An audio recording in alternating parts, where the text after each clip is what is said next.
There's nothing quite like the pain of losing a parent you never really knew. For 30 years, Katherine Brennan carried the weight of her father's abandonment, believing he chose whiskey and the mountains over his own daughter. Now, standing in a lawyer's office with his final letter in her trembling hands, she discovers he left her something she never expected, a remote cabin deep in the Colorado wilderness. The problem is, nobody knows where it is. Nobody, except Cyrus Dalton, a gruff mountain man who once rode with her father decades ago. He agrees to guide her through the forgotten trails to find this mysterious inheritance.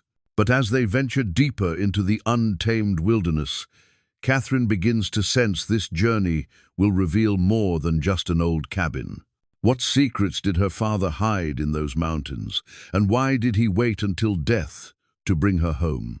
Before we jump back in, tell us where you're tuning in from, and if this story touches you, make sure you're subscribed, because tomorrow I've saved something extra special for you. Katherine Brennan had always believed that libraries were the safest places in the world.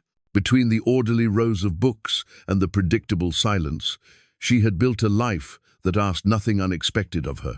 At 52, she moved through her days with the careful precision of someone who had learned early that disappointment was best avoided by expecting little. The call from the lawyer had come on a Tuesday morning while she was cataloging returns. Her father, Benjamin Brennan, was dead. She hadn't spoken to him in 30 years, hadn't even known where he was living.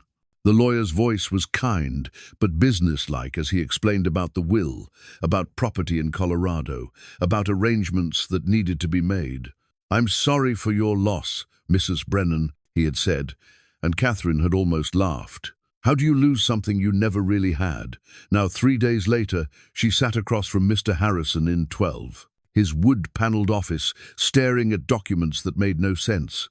Her father had owned land. Not just any land, hundreds of acres in the Colorado wilderness, complete with a cabin and what the deed vaguely described as improvements and structures thereon. "I don't understand," Katherine said, touching the worn photograph that had been tucked inside the envelope.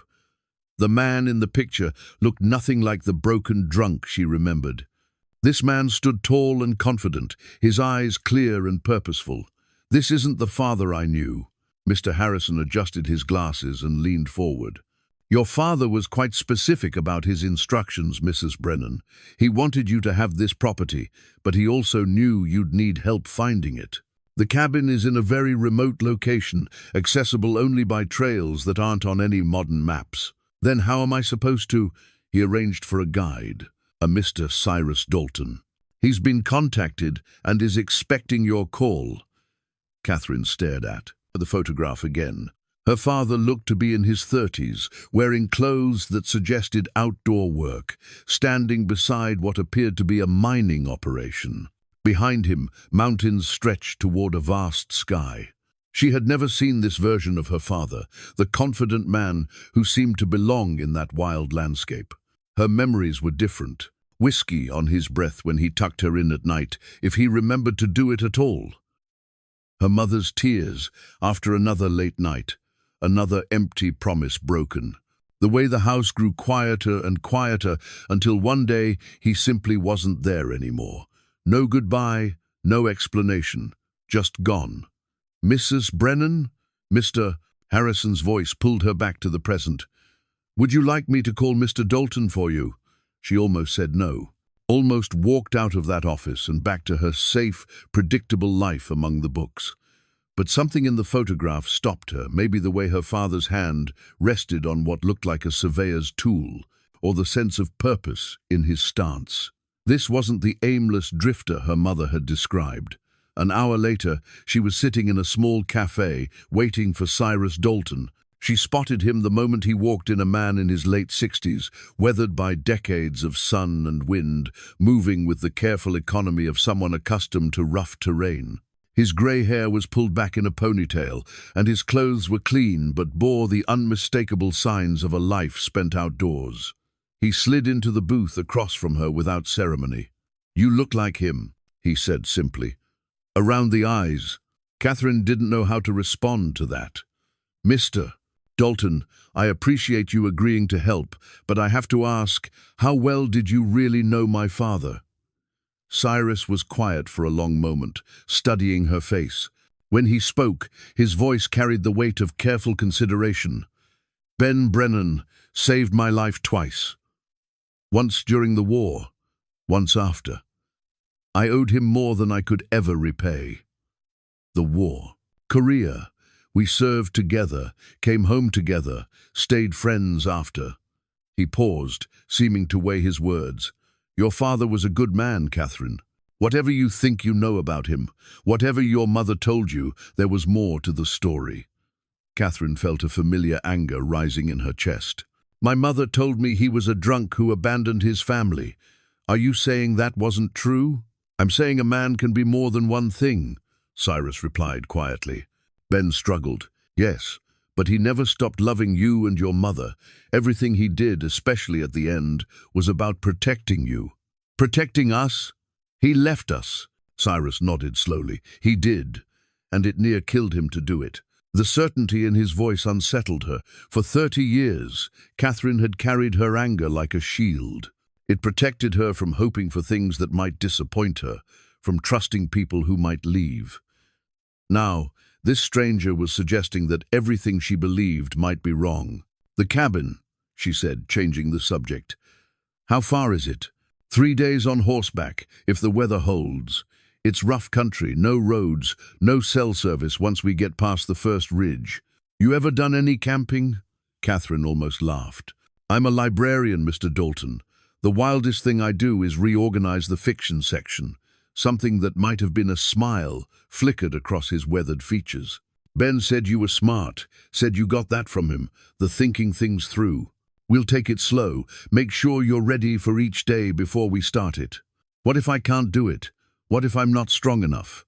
Your father thought you were stronger than you knew, Cyrus said. Guess we'll find out if he was right. That evening, Katherine sat in her small apartment, surrounded by camping gear she'd purchased in a daze of determination and doubt. The salesman at the outdoor store had been enthusiastic and helpful, but everything felt foreign in her hands.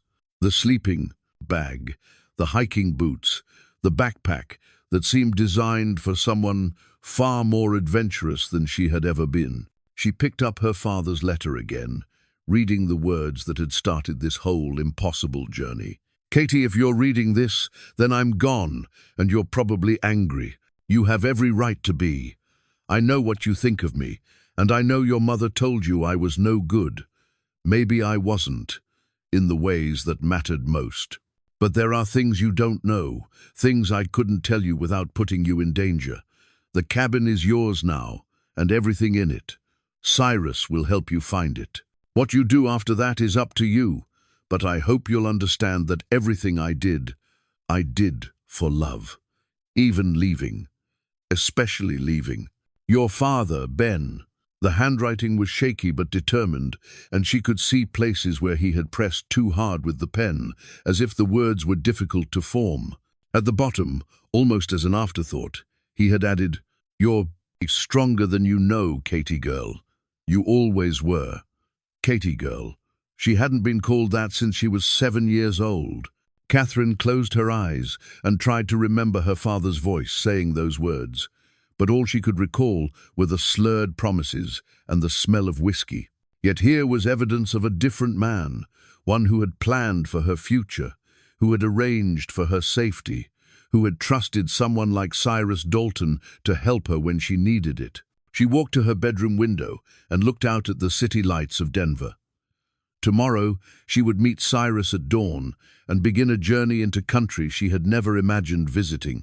She would leave behind her comfortable routine, her safe job, her predictable life, and venture into a wilderness that had somehow been part of her inheritance all along. For the first time in years, Katherine felt something stirring inside her that might have been excitement. Or maybe it was fear. At her age, perhaps they were the same thing. She pulled the photograph from the envelope again and studied her father's face. In the morning light that filtered through the image, she could see something she had missed before: a small scar along his jawline, and beyond that, the suggestion of someone watching from the shadows behind him. This wasn't just a casual snapshot. Someone had been documenting something important. Katherine set the photograph on her nightstand, where she could see it from her bed.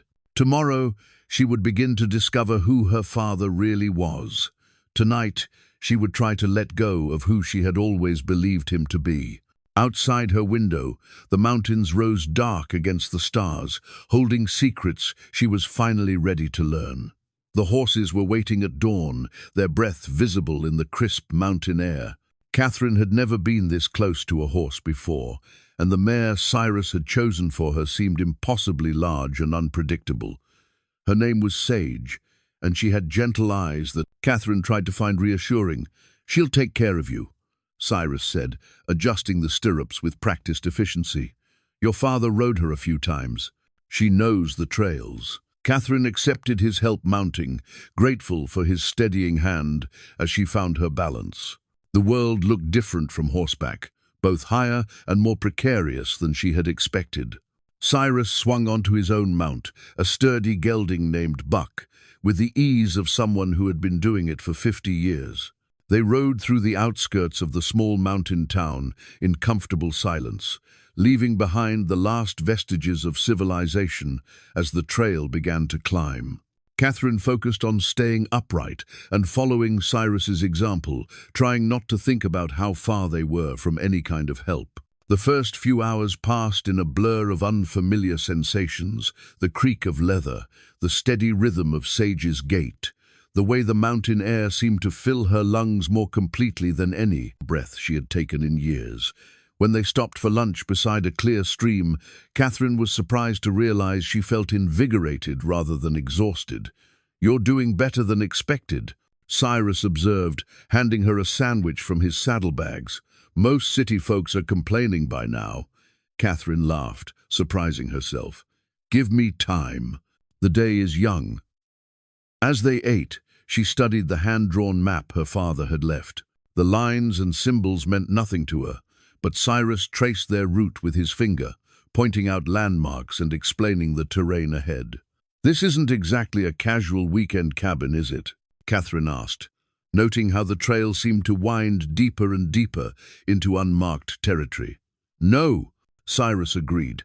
"Ben chose this location for privacy, real privacy, the kind where nobody finds you unless you want them to." "Why would he need that kind of privacy?" Cyrus was quiet for a long moment, studying the water as it flowed over the rocks. "Your father had some troubles after the war. Not the drinking kind, though, that was part of it. The kind where certain people held grudges." Katherine felt a chill that had nothing to do with the mountain air. "What kind of people?" "The kind that prey on folks who can't protect themselves. Ben had a way of evening those odds." Before Katherine could ask what that meant, Cyrus was already repacking their lunch and preparing to mount up again. But as they continued up the trail, his words echoed in her mind.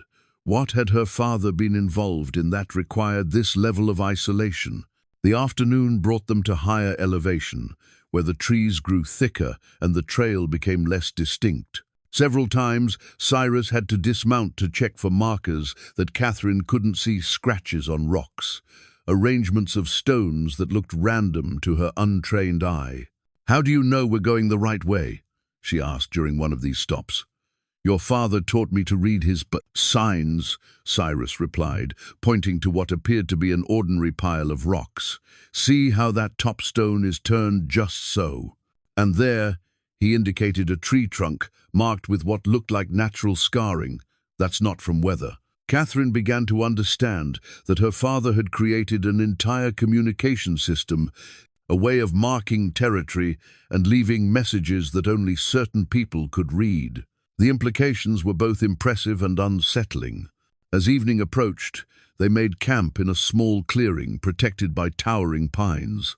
Cyrus handled most of the work, building a fire, preparing food, setting up their sleeping areas, while Katherine watched and tried to help where she could. The routine felt ancient and purposeful in a way her city life never had. "Tell me about him," she said as they sat by the fire, the darkness pressing close around their small circle of light. "Tell me about the man you knew." Cyrus poked at the fire with a stick, sending sparks, spiraling up toward the stars. Ben was the kind of man who couldn't walk away from trouble, especially when it involved folks who couldn't handle it themselves. After the war, he came back, changed, we all did. But instead of trying to forget what he'd learned about fighting, he used it to help people. Help them how? There were gangs operating in these mountains back then. Men who would rob settlers, attack isolated homesteads, take what they wanted, and disappear into the wilderness. The law couldn't touch them, too much territory, not enough men. So Ben and a few others decided to handle it themselves. Katherine stared into the flames, trying to reconcile this image with her memories. He was some kind of vigilante. He was a protector, Cyrus said firmly. Everything legal and above board, mostly. He worked with the territorial marshal when there was one, on his own when there wasn't. The point was keeping innocent people safe. Then why did he leave us? If he was such a protector, why didn't he protect his own family? Cyrus was quiet for so long that Katherine thought he wouldn't answer. When he finally spoke, his voice was heavy with old sadness. Because the last gang he went after didn't just threaten him, Katherine. They threatened you and your mother specifically, by name. Ben had two choices, stay and fight, putting you in danger, or leave and draw them away from you. The words hit Katherine like a physical blow. All these years, she had believed her father abandoned them for selfish reasons. The possibility that he had sacrificed everything to protect them turned her understanding of her own life upside down. You're saying he chose exile to keep us safe? I'm saying he chose the hardest thing a man can choose. He gave up everything that mattered to him to make sure you lived to grow up safely. Katherine stood abruptly and walked to the edge of their firelight, staring out into the darkness. Somewhere in these mountains, her father had built a new life in isolation, carrying the weight of a choice that must have tortured him every day. And she had spent 30 years hating him for it. "Katherine," Cyrus called softly, "there's something else you should know. We're not the only ones who know about this cabin." She turned back to face him. "What do you mean?" "I've been seeing signs all day. Horse tracks that don't belong to us, broken branches at the wrong height, camps that are too clean. Someone else is in these mountains, and they're following the same trail we are." "Following us?" "Following the route to your father's cabin. They've been out here for days, maybe weeks, working their way toward the same destination." Katherine felt her heart begin to race. "Who would be looking for the cabin?" "That," Cyrus said, standing and checking his rifle with practiced efficiency, "is what we need to find out. But Katherine, whatever happens, when we reach that cabin, you need to understand that your father prepared for this.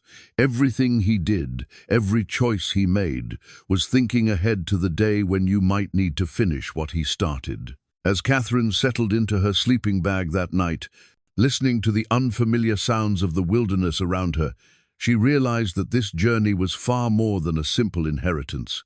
Her father had left her more than property.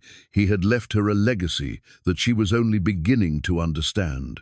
And somewhere in the darkness, unknown enemies were moving toward the same destination, carrying intentions she could only guess at.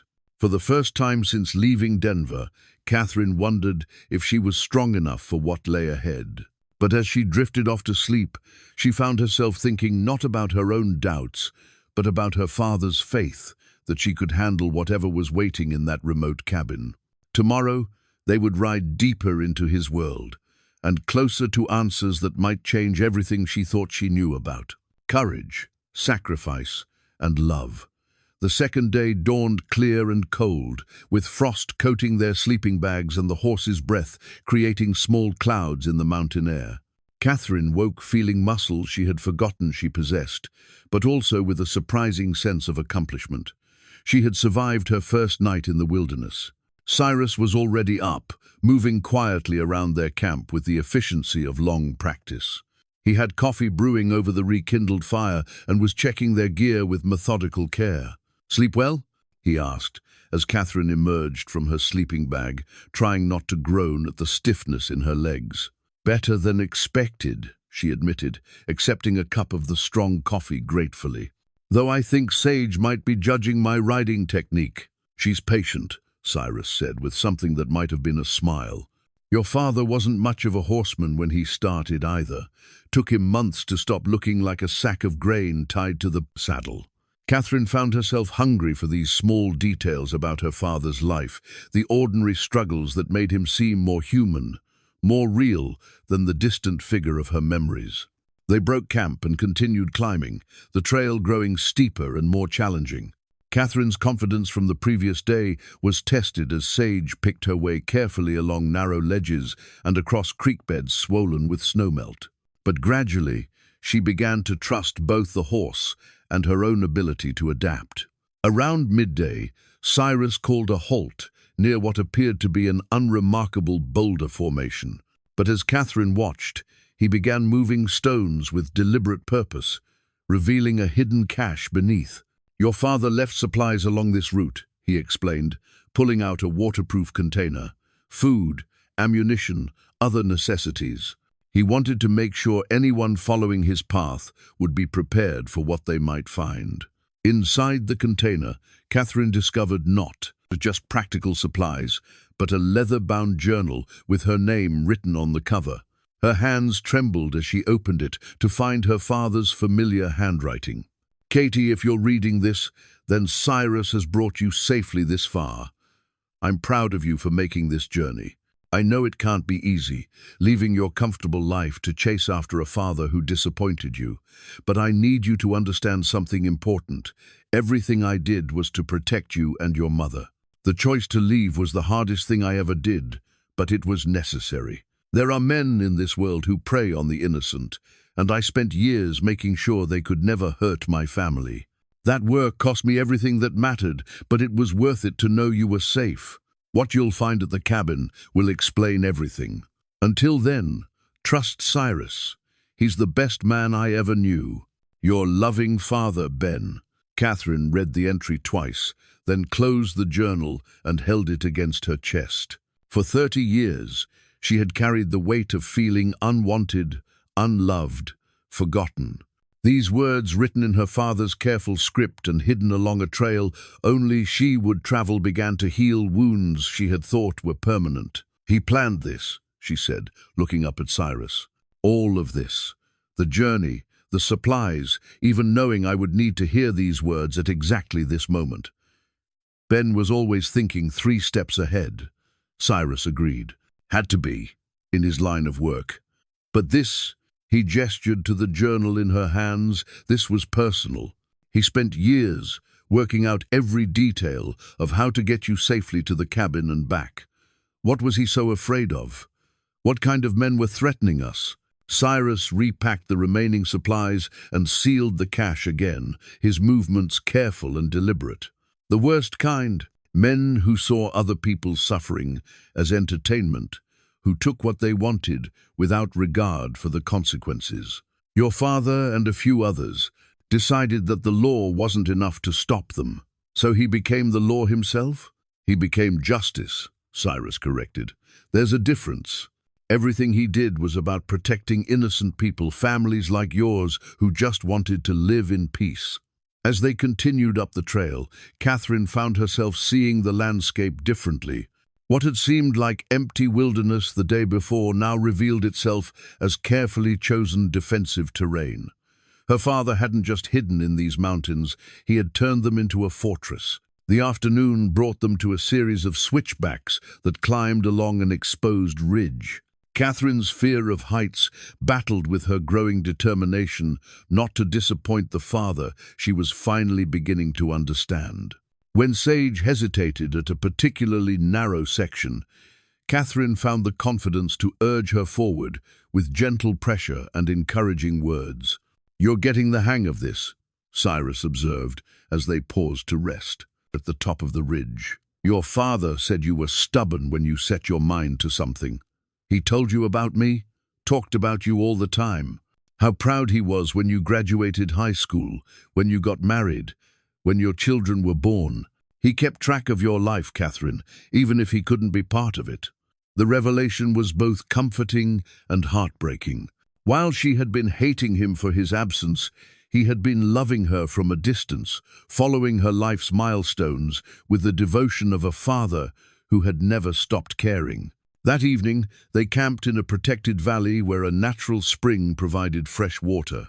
As Cyrus prepared their meal, Katherine explored the area and discovered evidence of previous camps, fire rings carefully constructed and concealed, food caches hidden with the same methodical precision they had found earlier. "He came here often," she said when she returned to their fire. This was one of his regular stops. Ben would come up here when he needed to think, to plan, sometimes just to remember what he was fighting for.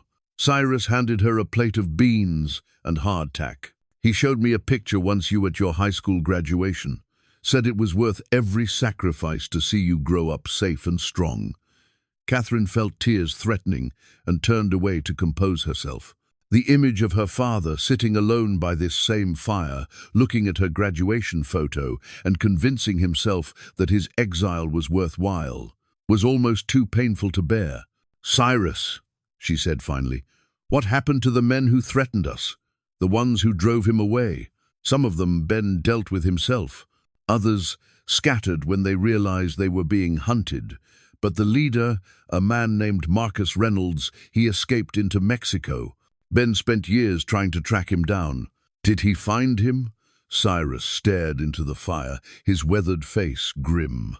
"That's a story for when we reach the cabin. Some truths are better told in the place where they happened." As Katherine settled into her sleeping bag that night, she found herself thinking about the journal entry and the careful way her father had planned for this moment. He had known she would need encouragement at exactly this point in the journey, when the physical challenges were testing her resolve and the emotional revelations were overwhelming her understanding of the past. Tomorrow would bring them closer to the cabin and to answers that she both craved and feared. But tonight, for the first time in 30 years, Katherine fell asleep, feeling truly connected to her father, not as the broken man who had left her, but as the protector who had sacrificed everything to keep her safe. The third day began with a discovery that changed everything Katherine thought she knew about her father. As they broke camp, Cyrus pulled something from his saddlebags that gleamed dully in the morning light, a tarnished silver medal attached to a faded ribbon. "Your father asked me to give this to you when we got close to the cabin," he said, placing it carefully in her hands. "Said you'd earned the right to know the truth about who he really was." Katherine turned the medal over, reading the inscription. "Silver Star, for gallantry in action against an enemy of the United States." Below that, in smaller text, "Sergeant Benjamin Brennan, United States Army, Korea, 1951. "A silver star," she whispered. "He never told us he was decorated. Ben didn't talk much about the war, but he did things over there that saved a lot of lives. When we came home, he couldn't just stop being that man, the one who stood between innocent people and danger." Cyrus began saddling the horses as he spoke, his movements automatic, while his attention remained focused on Katherine's reaction. After Korea, there wasn't much call for that kind of courage in regular life. Ben tried to settle down, tried to be the husband and father your mother wanted. But trouble has a way of finding men like him. Katherine studied her father's medal, trying to imagine the young soldier who had earned it. The man, in her childhood memories, had seemed broken, defeated by life. This medal spoke of someone entirely different, a hero who had risked everything for others. "What kind of trouble?" she asked, mounting sage with growing confidence. "The kind that comes when good men try to protect their communities from predators." Cyrus swung up onto Buck and pointed toward a ridge that rose sharp against the morning sky. "We'll reach the cabin area by evening. But first, there's something else you need to see." They rode steadily upward through terrain that grew increasingly wild and beautiful. Katherine found herself appreciating details she would have missed days earlier, the way the light filtered through the pine branches, the sound of wind moving through the high grass, the sense of space and freedom that came from being so far from any human settlement. Around noon, they reached a plateau where the remains of what had once been a substantial camp were still visible. Stone foundations marked where buildings had stood, and Katherine could see the careful layout of what had been a small community. This was Settlers' Rest, Cyrus explained, dismounting near what appeared to have been the largest structure. About 40 families lived here in the 1,870 seconds and 80 seconds. Good people trying to make honest livings, farmers, craftsmen, a few miners. Katherine walked among the ruins, noting how the stones had been carefully fitted and how the site had been chosen for both beauty and defensibility. What happened to them?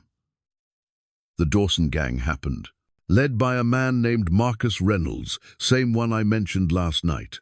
They specialized in hitting isolated communities, taking everything of value and leaving the survivors with nothing. My father knew about this place. He made it his business to know about places like this. After the war, Ben couldn't stand the thought of good people being preyed upon while he sat safely in town. So he started tracking the gangs, learning their patterns, warning communities when he could. Cyrus led her to a flat stone that bore carved letters, weathered but still readable. In memory of those lost at Settlers' Rest, the 15th of April 1883, their sacrifice will not be forgotten. B. Katherine knelt beside her father's memorial, running her fingers over the letters he had carved with his own hands. He came here afterward, many times. Ben made this place his reminder of why the work mattered. When the drinking got bad, when the memories of Korea got too heavy, he'd come here and remember that there were people depending on him to keep the monsters away. They ate lunch in the shadow of the memorial, and Katherine found herself understanding her father's choices in a completely different light. The drinking hadn't been weakness. It had been the weight of carrying too much, a responsibility for too many people's safety. The distance from his family hadn't been abandonment. It had been the recognition that his dangerous work put them at risk. "Cyrus," she said finally, "the letters my father wrote but never sent, where are they?" "At the cabin, along with everything else he wanted you to know." As they continued toward their destination, the trail became less defined and more challenging. Katherine was grateful for the strength she had built over the past 2 days as Sage navigated increasingly difficult terrain. The mountains seemed to close around them, creating a sense of moving deeper into a world that operated by different rules. Late in the afternoon, they reached a vantage point where Cyrus called a halt. Below them, barely visible through the trees, Katherine could see the glint of what might have been a roof. "There," Cyrus pointed, "your father's cabin." Katherine stared at the distant structure, feeling her heart race with anticipation and fear. After 3 days of learning who her father really was, she was finally about to see how he had lived during his years of exile. "Before we go down there," Cyrus said, his voice taking on a serious tone, "you need to understand something. The men we've been tracking, the ones whose signs I've been seeing, they're down there too. Their horses are hidden in that grove to the east." Katherine felt the blood drain from her face. "They found the cabin before us?"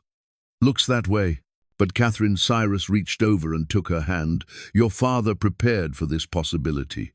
Everything in that cabin, every precaution he took, was planned with the knowledge that someday his enemies might come looking for what he left behind." "What did he leave behind?" "Justice," Cyrus said simply, "and the means for you to finish what he started." As they began the careful descent toward the cabin, Katherine found herself thinking about the Silver Star medal in her pocket and the memorial her father had carved for strangers he had never met. This was a man who had spent his life standing between innocent people and those who would harm them. Now, it seemed, that legacy was about to become hers. The sun was setting behind the mountains as they approached the cabin, and Katherine could smell wood smoke on the evening air. Whoever was waiting for them had made themselves at home in her father's sanctuary. Tomorrow she would discover what they wanted and whether she had inherited more than just her father's property. They approached the cabin in the fading light, moving carefully through the pines that surrounded the small clearing. Katherine's heart pounded as she caught her first clear glimpse of her father's home, a sturdy log structure that seemed to grow naturally from the landscape around it. Smoke rose from the chimney, and golden light spilled from the windows, creating an almost welcoming scene that belied the danger Cyrus had warned her about. "We'll wait until full dark," Cyrus whispered, leading their horses to a concealed spot well back from the clearing. "Then we'll see what we're dealing with." As they settled in to observe, Katherine noticed details that spoke to her father's careful planning. The cabin was positioned to command views of all approaches, with clear fields of fire in every direction. What had appeared to be random boulders around the clearing were actually positioned to provide cover, and she could see evidence of other defensive preparations built into the natural landscape. "How many are there?" she asked, studying the patterns of light and shadow around the building. "3 horses," Cyrus replied. "Probably 3 men, though we can't be certain until we get closer."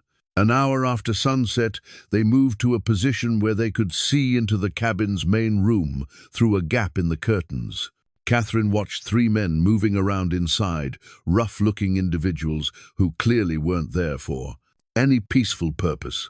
They were searching through her father's belongings with systematic thoroughness, pulling books from shelves and examining papers by lamplight. "They're looking for something specific," she observed. "Your father's journal," Cyrus confirmed. "The detailed one where he documented everything he learned about the gangs he tracked.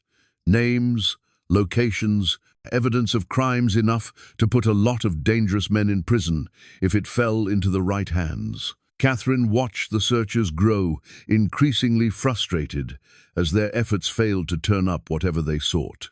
The largest of the 3 men, clearly their leader, began issuing sharp orders that carried clearly across the still mountain air.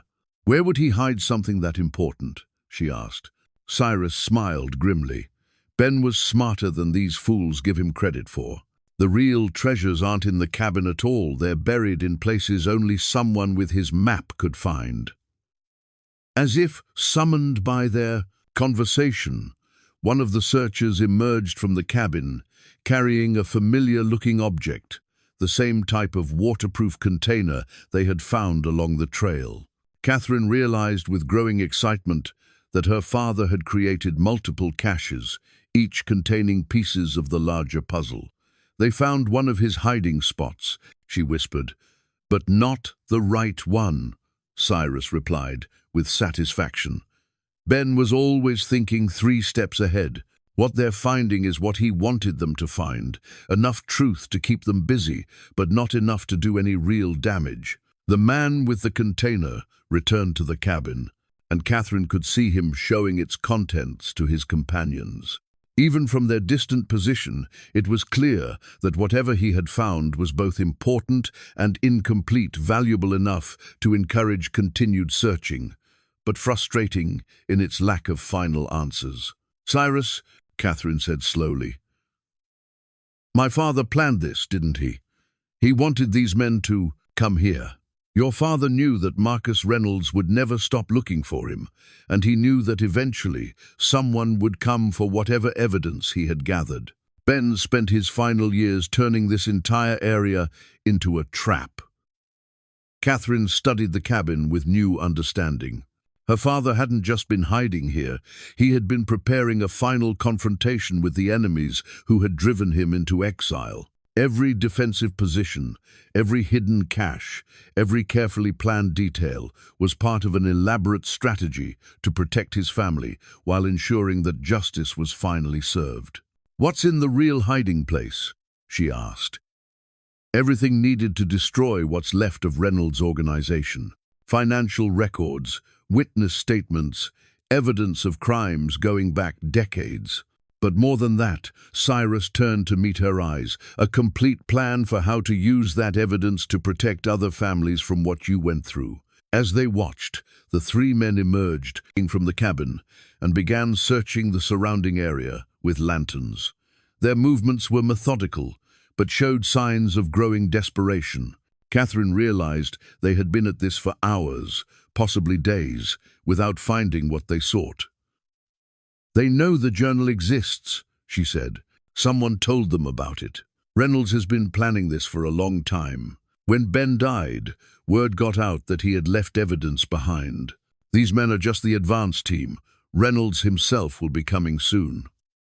Katherine felt a chill that had nothing to do with the mountain air. "You mean the man who threatened my family 30 years ago is still alive?" "Very much alive, and very much interested in making sure your father's evidence never sees the light of day." But Katherine, Cyrus, placed a reassuring hand on her shoulder.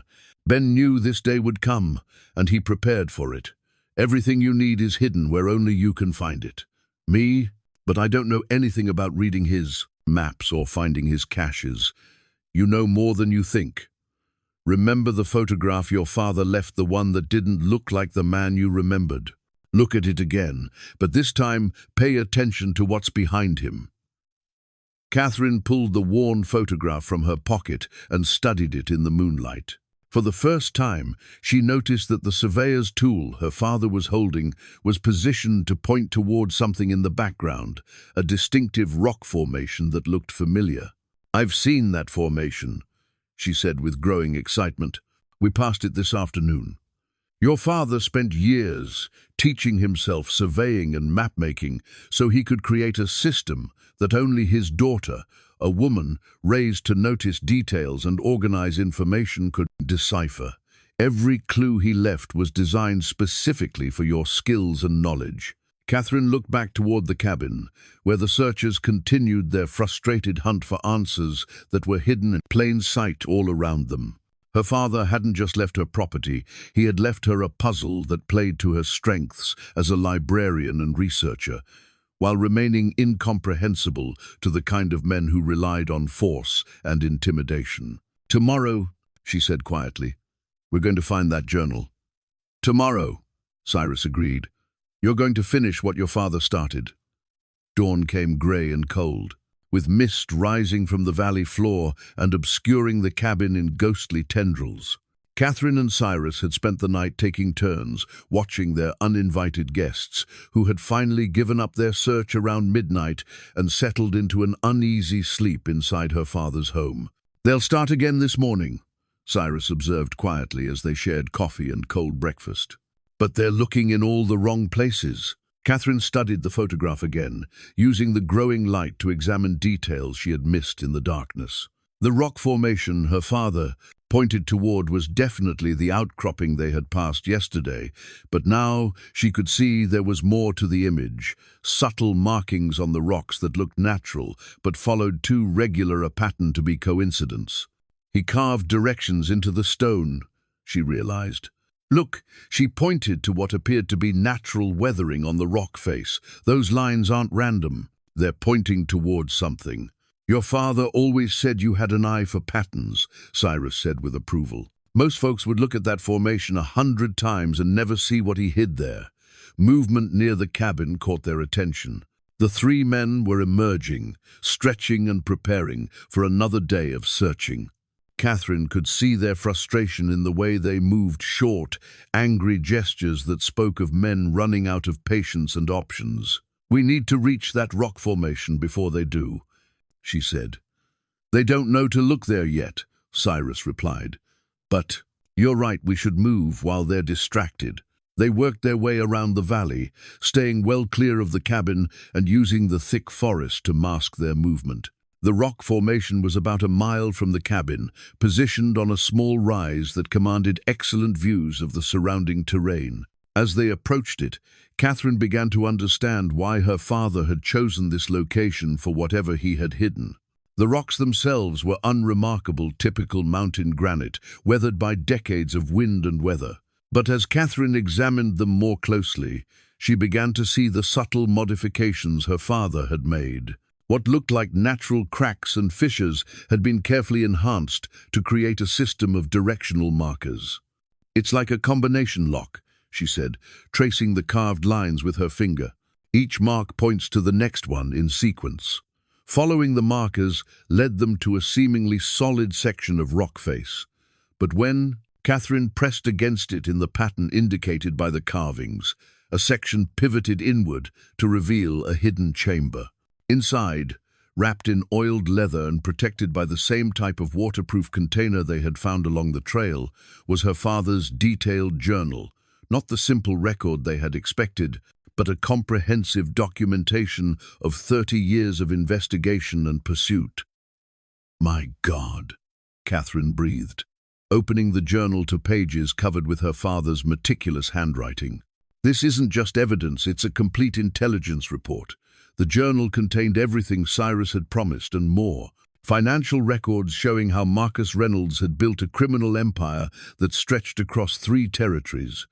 Witness statements from survivors of attacks on isolated communities. Maps showing the locations of hidden caches where stolen goods and money were stored. Most importantly, detailed plans for how all this evidence could be used to destroy Reynolds' organization permanently. But what struck Katherine most deeply were the personal entries scattered throughout the official documentation. Letters addressed to her, written over the course of years, chronicling her father's thoughts and feelings as he pursued his dangerous mission. "Katie, I saw a woman in town today who reminded me of your mother. Same way of holding her head when she was thinking. Same gentle smile. It made me remember our last Christmas together, before everything went wrong. I wanted to write to you then, to try to explain, but I know you're safer not knowing where I am. Someday, when this is all over, I'll find a way to make you understand. Katie, your 30th birthday was last week. I bought a present for you, a music box that plays that lullaby your mother used to sing. It's hidden with the rest of my personal things. I hope someday you'll find it and know that I never forgot. Katie, Cyrus brought me news that you got married. I wanted to be there so badly, it nearly broke my resolve. But Reynolds is still out there, still dangerous, and I won't risk your happiness for my own selfish desires. Your new husband seems like a good man. Be happy, my dear daughter. That's all I ever wanted for you." Katherine wiped away tears as she read entry after entry, documenting her father's love and sacrifice. He had followed her life from a distance, celebrating her victories and mourning his inability to share them with her. Every major decision he made was filtered through the question of how it would affect her safety and happiness. "He never stopped loving us," she said, looking up at Cyrus through her tears. "Never for a moment," Cyrus confirmed. "Ben used to say that love wasn't about being present, it was about making sure the people you cared about could live without fear." As Katherine continued reading, she discovered that her father's final plan was more comprehensive than she had imagined. He hadn't just gathered evidence against Reynolds, he had created a complete strategy for dismantling the entire criminal network while ensuring that other families would be protected from similar threats in the future. "There's a letter here, addressed to the territorial marshal," she said, finding the sealed envelope tucked into the back of the journal, "and another one to a federal judge. He's documented everything in legal language, with witnesses and corroborating evidence. Ben studied law during his final years," Cyrus explained. "Taught himself everything he needed to know to make sure his evidence would hold up in court. This isn't just about revenge, Katherine, it's about justice." A sound from the valley below interrupted their discovery. Looking toward the cabin, they could see the 3 searchers spreading out across the landscape, beginning a more systematic search of the surrounding area. "They're getting desperate," Cyrus observed. "That makes them more dangerous." Katherine closed the journal and wrapped it carefully in its protective covering. "Then, we'd better make sure they don't find us before we can get this evidence to the right people." As they prepared to leave their hiding place, Katherine realized that she now carried more than just her father's legacy. She carried the means to protect countless other families from the kind of pain and fear that had shaped her own childhood. The question was whether she would prove worthy of the trust her father had placed in her. Katherine and Cyrus were preparing to leave the hidden chamber when the sound of approaching horses froze them in place. Through the gap in the rocks, they watched as a fourth man rode into the valley, older than the others, moving with the confidence of someone accustomed to command. Even from a distance, Katherine could see that this newcomer changed the entire dynamic of the group below. "Marcus Reynolds," Cyrus said grimly. "I was hoping we'd have more time." The man dismounting near the Brennan cabin was in his 60s, well-dressed despite the rough conditions, with silver hair and the kind of presence that commanded attention. Katherine watched him survey the scene with calculating eyes, taking in the evidence of his men's frustrated search with obvious displeasure. "He doesn't look like a criminal," she whispered. "The worst ones never do," Cyrus replied. "Reynolds built his empire by appearing respectable, while others did his dirty work. Your father spent years trying to prove what everyone suspected, but couldn't prove." As they watched, Reynolds gathered his men around him, speaking in tones too low to carry, but with gestures that clearly communicated both authority and urgency. Within minutes, the searchers had organized themselves into a more systematic pattern, spreading out across the valley with military precision. "We need to move," Cyrus said, but Katherine was studying something in her father's journal that made her hesitate. "Wait," she said, reading one of the final entries. "There's something here about Reynolds that doesn't make sense." The entry was dated just weeks before her father's death. "Final contact with MR. Confirms suspicions. Not the original enemy, son carrying father's grudge. Real Marcus Reynolds died in Mexico, 1889. This one is Marcus Reynolds Jr., age 34, seeking father's lost fortune supposedly hidden at my location. Doesn't know fortune never existed, father lost everything before death. Son believes cabin contains money that was never there. Perfect opportunity to end threat while protecting evidence." Katherine read the passage twice, her understanding of the situation shifting dramatically. "Cyrus, the man down there, he's not the same Marcus Reynolds who threatened our family 30 years ago." "What do you mean?" "He's the son. The original Reynolds died years ago, but his son believes my father stole money that never existed in the first place." Katherine turned to a map in the journal that showed various cache locations. "My father has been planning this confrontation, but not the way we thought. He wasn't just setting a trap, he was setting up a resolution." The implications hit her like a physical blow. Her father's final plan wasn't about continuing an endless cycle of violence and revenge. It was about ending it by exposing the truth and ensuring that no one else would be threatened by the Reynolds name. "Look at this," she said, pointing to another section of the journal. "My father has been tracking the younger Reynolds for years, documenting his crimes, building a case against him. But more than that, he's been creating a situation where Reynolds would come here voluntarily, bringing evidence of his own criminal activities." Cyrus studied the pages, Katherine indicated, his weathered face showing growing understanding and admiration. Ben was always thinking 3 steps ahead, but this is strategy on a completely different level. Katherine continued, reading, discovering that her father had spent his final years carefully orchestrating a scenario where justice could be served without requiring her to live in fear for the rest of her life. Every cache, every hidden clue, every piece of evidence had been positioned not just to document Reynolds' crimes, but to ensure he would be caught in the act of committing new ones. "He knew I would come here," she realized, "and he knew Reynolds would follow. But he also knew that when it was over, I would have everything needed to end this threat permanently." A shout from the valley below interrupted her revelation.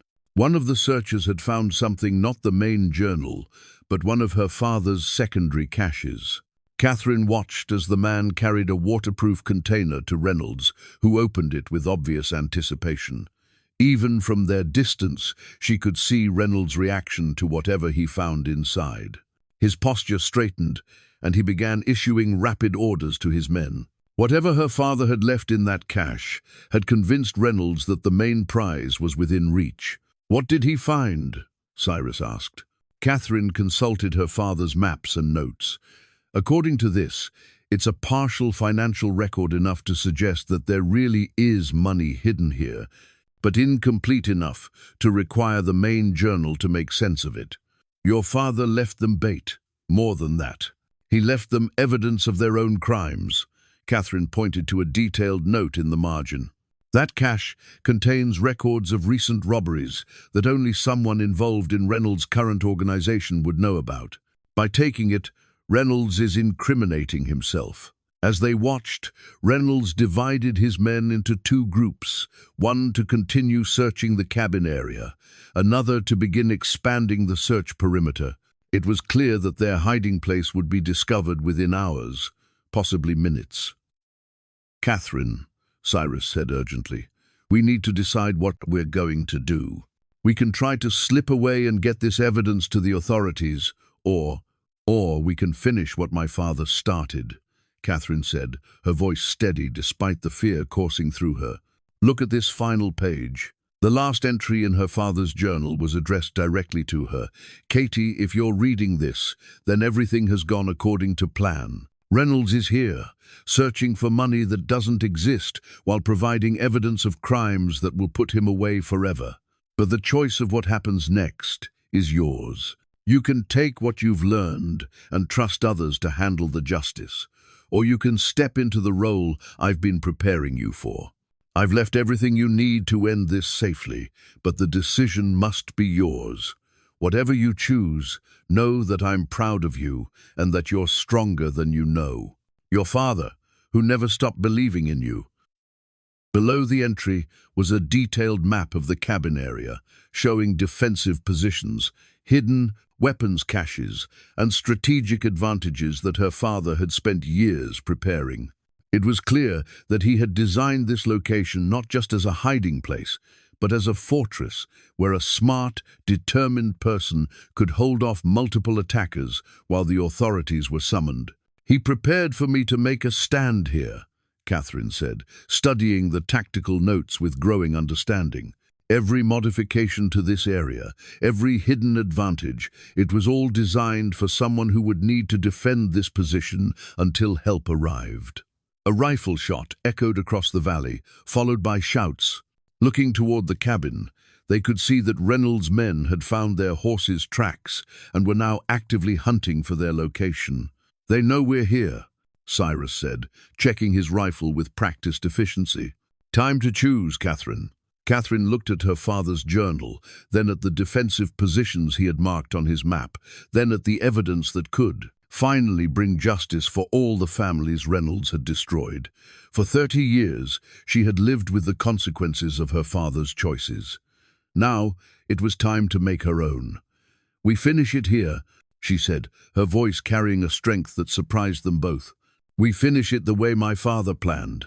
Katherine and Cyrus moved quickly but carefully back toward the cabin area, using the defensive route her father had mapped out in meticulous detail. Every few hundred yards, the journal indicated hidden supply caches, and Katherine found herself amazed at the thoroughness of her father's preparations. This wasn't the work of a broken man hiding from his problems. This was the strategic planning of a soldier who had never stopped fighting for what he believed in. The first cache they reached contained weapons wrapped in oiled cloth, ammunition, and a leather pouch with Katherine's name written in her father's careful script. Inside, the pouch was a letter she had been meant to read only at this moment. "Katie, if you're reading this, then you've chosen to stand and fight rather than run and hide. I'm proud of you, though I pray you never have to prove that courage. The men coming for you believe strength comes from intimidation and violence. They're wrong. Real strength comes from protecting others, from standing up for what's right even when it's dangerous. You have that strength, daughter. You've always had it. What you'll find here will help you use it. Trust Cyrus. Trust your instincts, and remember that sometimes the only way to end a cycle of violence is to be willing to fight for peace. Your father, who believes in you completely." Underneath the letter was something that made Katherine's breath catch a rifle that had clearly been modified and customized specifically for her. The stock was carved with her initials, and the weapon was perfectly balanced for someone of her height and build. Her father had spent years preparing not just a strategy, but the tools she would need to execute it. He knew, she said wonderingly, lifting the rifle and finding it felt natural in her hands, despite her complete lack of experience with firearms. Somehow, he knew I would choose to fight. Ben always said you had the heart of a warrior, Cyrus replied, checking his own weapon with practiced efficiency. He just hoped you'd never have to prove it.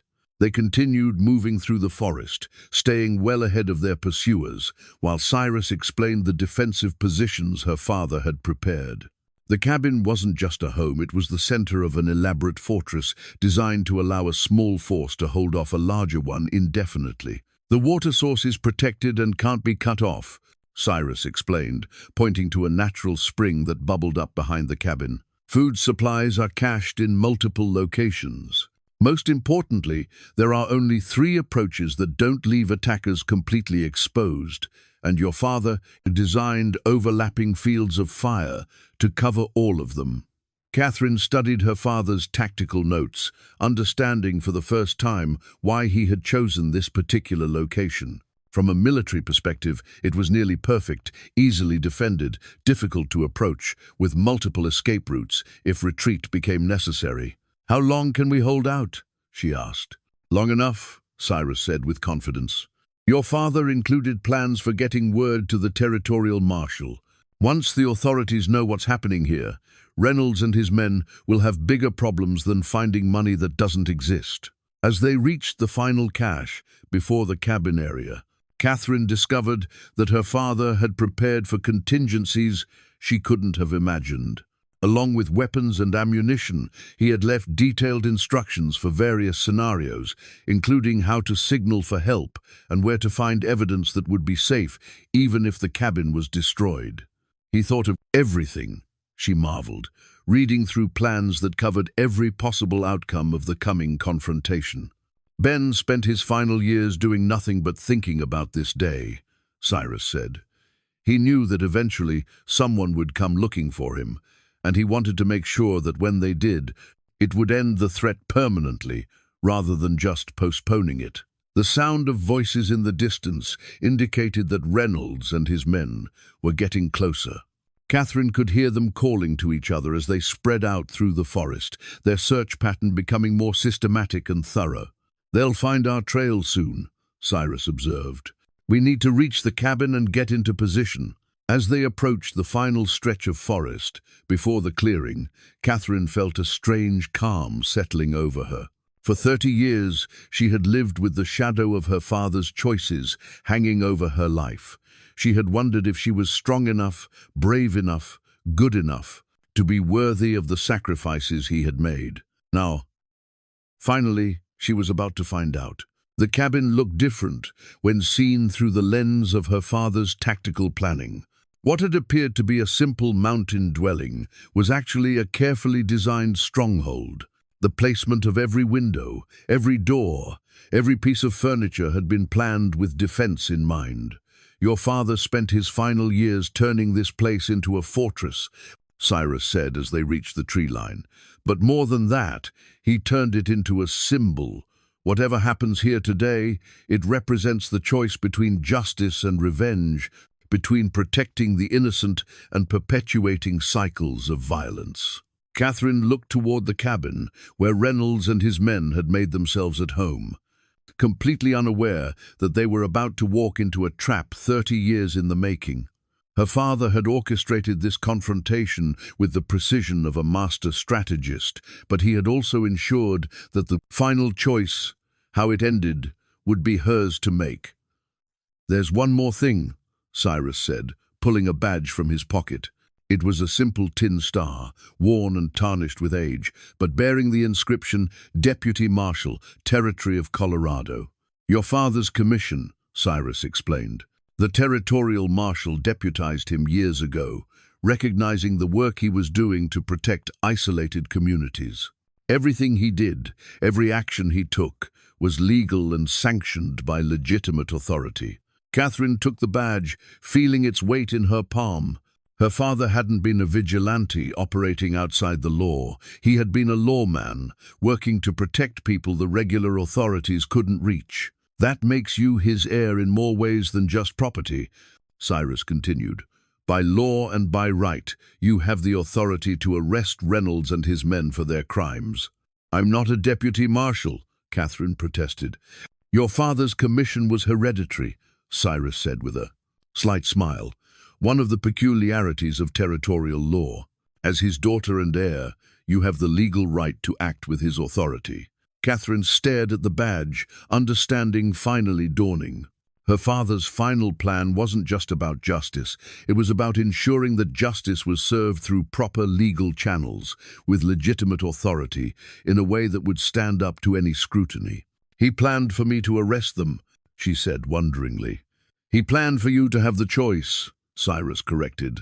The authority to act, the means to act, and the support to see it through. But the decision of how to use that authority that's yours to make. As the sun began to set behind the mountains, casting long shadows across the clearing, Katherine pinned her father's badge to her shirt and checked the rifle he had crafted specifically for her hands. Tomorrow, she would either validate his faith in her strength and judgment, or she would fail in the most important test of her life. But tonight, for the first time in 30 years, Katherine Brennan felt like her father's daughter, not the abandoned child she had believed herself to be, but the rightful heir to a legacy of courage, justice, and unwavering dedication to protecting the innocent. The final confrontation was hours away, and she was as ready for it as any person could be. Dawn came with gunfire. Katherine woke to the sound of splintering wood as bullets punched through the cabin's shutters. She and Cyrus had spent the night in her father's carefully prepared defensive positions, and the attack came exactly as his tactical notes had predicted, a coordinated assault designed to overwhelm the cabin's defenders through sheer volume of fire. But her father had planned for this too. Katherine rolled to the rifle port he had carved into the cabin's eastern wall, finding the custom weapon he had made for her, already loaded and ready. Through the narrow opening, she could see Reynolds' men, advancing across the clearing in a pattern that exposed them to the overlapping fields of fire her father had designed into the cabin's defenses. "Remember," Cyrus called from his own position, "they think they're attacking a helpless woman and an old man. They have no idea what your father prepared for this moment." Katherine sighted down the rifle barrel, her hands steady despite the fear coursing through her. Her father's weapon felt perfectly balanced in her grip, as if it had been waiting 30 years for this moment. When she squeezed the trigger, the recoil was manageable, and she watched one of the attackers dive for cover behind a boulder that her father's notes had specifically mentioned.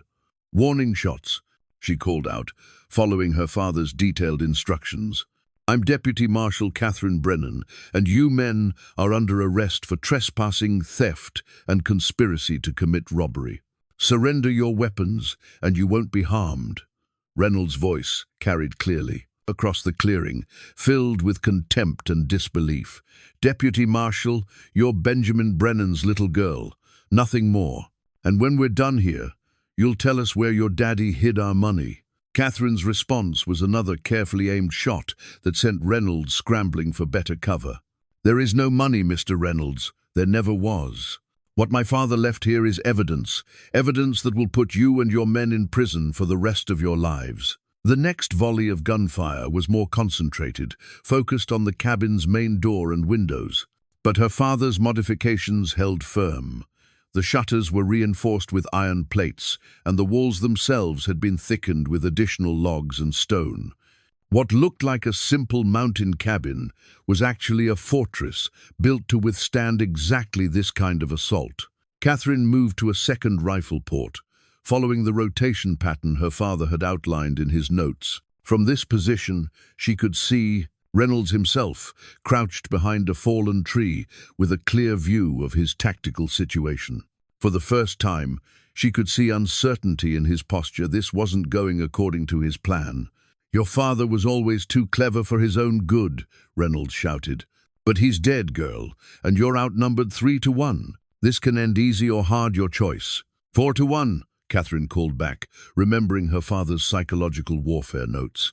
But you're right about one thing, this ends today. The question is whether you surrender now or wait for the territorial marshal to arrive with a full posse. It was a bluff, but delivered with the confidence her father had taught her through his detailed instructions. The key was making Reynolds believe that help was already on the way, that this cabin was not the isolated target he had expected. Cyrus opened fire from the cabin's western wall, his shots perfectly timed to support Katherine's psychological pressure. The coordination between them was seamless, exactly as her father had planned, making their small force seem larger and more organized than it actually was. Katherine heard one of Reynolds' men call out in frustration, "Boss, this ain't what you said it would be. They're dug in good, and that girl knows how to shoot." "Shut up and keep firing," Reynolds snapped back, but Katherine could hear the strain in his voice. This confrontation was revealing him as a man who relied on intimidation and superior numbers rather than tactical skill or personal courage. Another coordinated volley from the attackers splintered more wood and sent bullets ricocheting through the cabin, but Katherine found herself calmer than she would have expected. Her father's preparations were holding, his strategy was working, and for the first time in her life, she felt truly connected to the strength he had always believed she possessed. "Mr. Reynolds," she called during a lull in the firing, "my father left detailed records of all your activities. Bank robberies, attacks on settlers, extortion schemes, everything. The only question now is whether you'll face justice alive or dead." The silence that followed her words stretched longer than the previous pauses. Katherine could sense that Reynolds was reassessing his situation, realizing that this was not the easy prize he had expected. When the next attack came, it was desperate rather than confident, the actions of men who knew their situation was deteriorating rapidly. But Katherine was ready for it, and her father's defensive preparations had only begun to reveal their true effectiveness. The second phase of the battle began when Reynolds realized that brute force wouldn't work against her father's preparations. Katherine watched through her rifle port as he gathered his men for what appeared to be a strategic conference, their voices too low to carry, but their gestures increasingly agitated.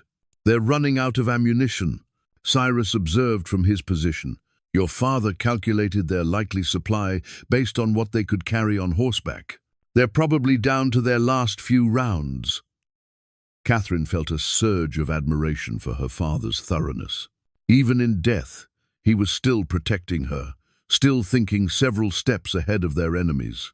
She reached for the badge he had left her, drawing strength from its weight against her chest. "Mr. Reynolds," she called out, "you have one chance to surrender before this gets worse for you. Throw down your weapons and step into the clearing with your hands visible." Reynolds' response was a frustrated roar of anger. "I've been hunting your father for 30 years, girl. I'm not going to be stopped by his whelp and a broken-down old cowboy." But Katherine could hear the desperation beneath his bravado. This wasn't going according to any plan Reynolds had made, and his men were clearly losing confidence in his leadership. The next attack was Reynolds' most desperate gambit, a direct assault on the cabin's front door, while his remaining men provided covering fire from opposite sides of the clearing. But Katherine's father had anticipated even this strategy, and she found detailed instructions for exactly this scenario. Moving to the rifle port that commanded the best view of the cabin's entrance, Katherine waited until Reynolds was halfway across the clearing before taking her shot.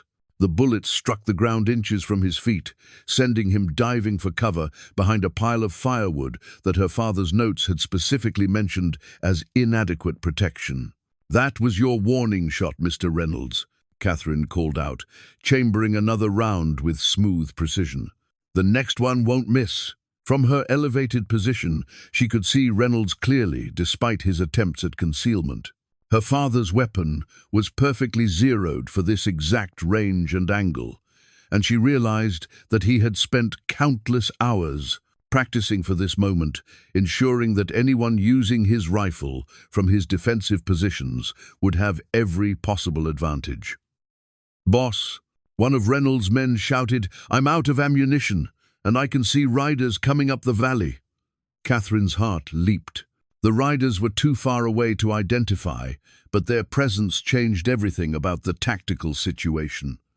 Reynolds had to know that his window of opportunity was rapidly closing.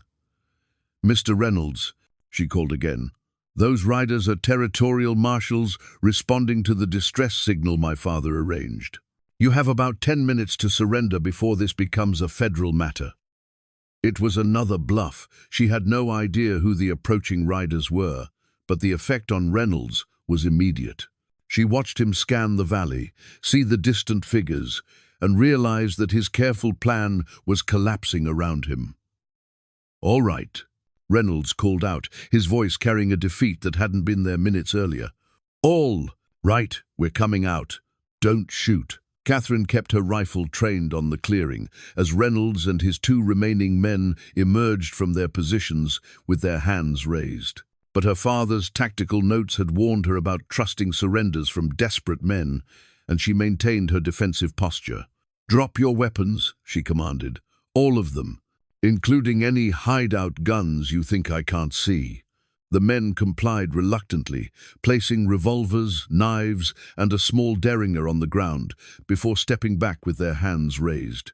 Katherine felt a moment of pure triumph as she realized that she had done what seemed impossible, captured her father's enemies using his own carefully planned strategy. But the moment of victory was interrupted by Reynolds' bitter laughter. "You think this ends anything, girl? You think arresting me stops what I've built? I have men in 3 territories who'll come looking for what your father stole from us." Katherine stepped out of the cabin for the first time since the battle began, her father's rifle held with confident authority and his badge glinting in the morning sunlight. "My father didn't steal anything from you, Mr. Reynolds, but I have 30 years of evidence documenting what you stole from innocent families. And those riders approaching? They're carrying federal warrants for your arrest." Reynolds' face went pale as the full scope of his situation became clear. This wasn't just about money or revenge. It was about justice finally being served after decades of his crimes going unpunished. "Your father's dead," Reynolds said, but his voice lacked conviction now. "Yes," Katherine agreed, looking toward the approaching riders with growing confidence. "But his work lives on, and it's finally finished." As the riders entered the clearing, Katherine saw the unmistakable glint of federal badges and felt her father's presence as surely as if he were standing beside her, proud of the daughter who had proven herself worthy of his legacy. 3 months later, Katherine stood in the doorway of her father's cabin, watching the sun rise over the Colorado mountains. The structure bore scars from the battle bullet holes that she had decided to leave unrepaired as reminders of the day she finally understood who her father really was and who she was meant to become.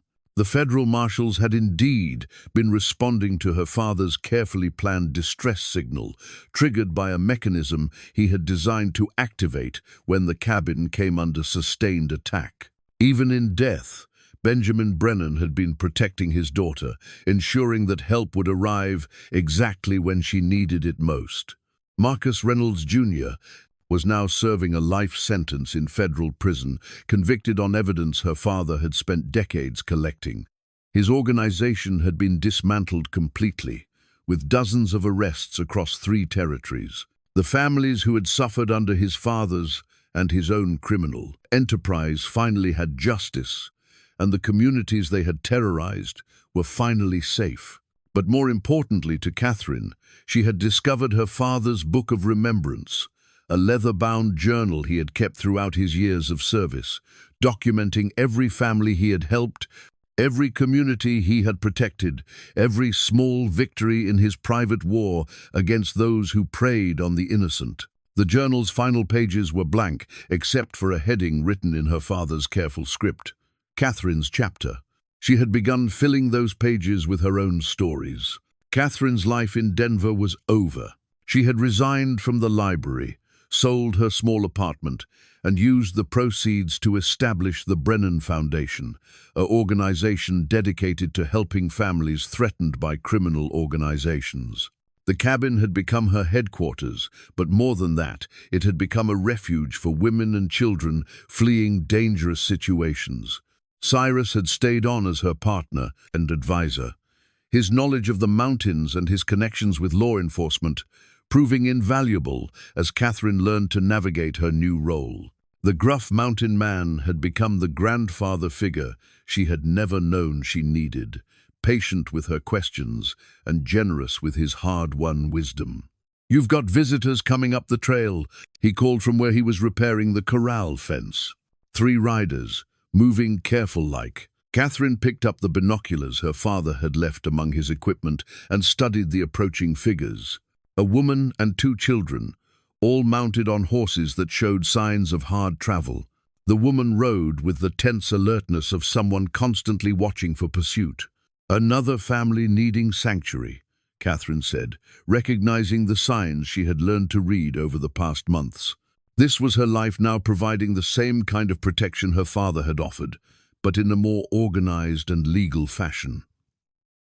The territorial marshal had officially recognized her inherited commission, and she worked closely with federal authorities to ensure that her methods stayed within the bounds of law. As the riders approached the cabin, Katherine could see that the woman was perhaps 40, with prematurely grey hair and the hollow-eyed look of someone who had been running for a long time. The children, a boy and girl of perhaps 10 and 12, clung to their saddles with the exhaustion of a journey that had pushed them beyond their limits. "Ma'am," Katherine called out, walking into the clearing with her hands visible and non-threatening. "I'm Deputy Marshal Katherine Brennan. Are you looking for sanctuary?" The woman's relief was immediate and overwhelming. "Yes," she said, her voice breaking with emotion.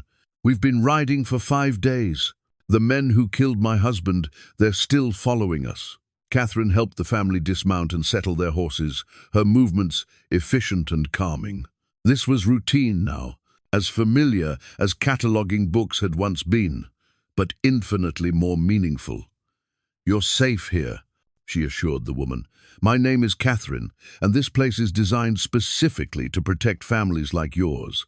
"Cyrus," she gestured to the older man, approaching with blankets and water, "will take care of your immediate needs while I prepare the appropriate legal documents." As Katherine watched the children's fear begin to gain ease in the security of the cabin's protected environment, she thought about the letter her father had left for this moment, not the one she had found in his cache, but the one she had discovered just last week while organizing his personal effects.